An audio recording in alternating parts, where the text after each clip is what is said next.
The nomadic life of a world-class athlete can be lonely, and Canadian sprint star Andre De Grasse admits to missing home sometimes. There are times when I'm traveling alone, when I'm kind of miserable. But I think that's just everyone, De Grasse says in the book Glorious Free, The Canadians. The 23-year-old from Markham, Ontario, is one of 33 Canadians the book profiles who are unabashedly, unapologetic, out there really living their lives, said author Kim Bozak. Read more. Shapovalov changing the conversation in Canadian tennis. De Grasse said his 2016 season, his first on the international circuit, after leaving the University of Southern California, was tough at times. It was something I wasn't used to, because I had been traveling as a school with USC, so I would always be with my teammates, De Grasse said in an interview. The three-time Olympic medalist, who missed the World Championships in August with a hamstring injury, tried to fill the void last season by bringing along a friend or family member to his competitions.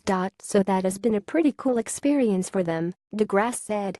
You can travel with your coach or your therapist, but it's not the same as when you travel with your close cousins or friends. Accompanied by intimate photos of the sprinter at his training base in Phoenix, the book touches on his faith. I pray every day, when I wake up, when I go to sleep, every time I eat meals, plus his love of fashion, his swift rise in the sport, and his unorthodox running style with his one flailing arm, and his upcoming foundation.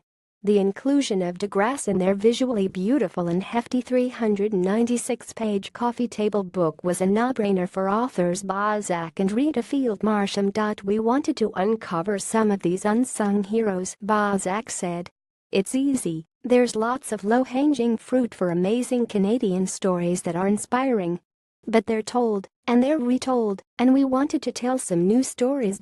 Swimmer Rivard, who captured 4 medals, 3 gold and a silver, at the Rio Paralympics, is among the profiles, and spoke candidly about her debilitating panic attacks and the bullying she faced at a new school because of her physical impairment and underdeveloped hand. What is so fascinating, certainly from my point of view in both those interviews, is the incredible loneliness of being a professional athlete, Bozak said of Rivard and De Grasse.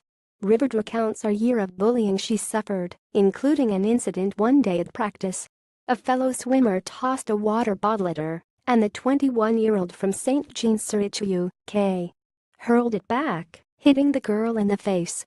The bullying promptly stopped. When I think about that year, I wouldn't want to go through it again, Rivard says in the book.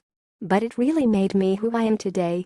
It made me focus more on myself. Among other Canadians profiled are Roxanne Joyle, the co-CEO of social enterprise organization Me2We, world-traveling street artists Alexa Hatanaka and Patrick Thompson, Canadian architecture's it boy Alex Josephson, and Matthew Romeo, who was once homeless before becoming Canada's longest-running hip-hop radio show host. The book was 7 years in the making. The idea sprouted from negative comments about Canada that Field Marsham, a Dutch Kenyan, received during trips home to Kenya. Her friends would tell her, "You poor thing, you have to live in Canada." We were kind of dumbfounded, said Bozak, who's from Regina. It started us off on this journey to tell another side of Canada that was beyond the cliches that we've been known for, being apologetic, Mounties, mountains, maple leaves, and visually show a side of Canada that is audacious, bold, daring, which was the Canada her and I both were experiencing. Proceeds from the book go to PEN Canada, which promotes literature, fights censorship, helps free persecuted writers from prison, and assists writers living in exile in Canada.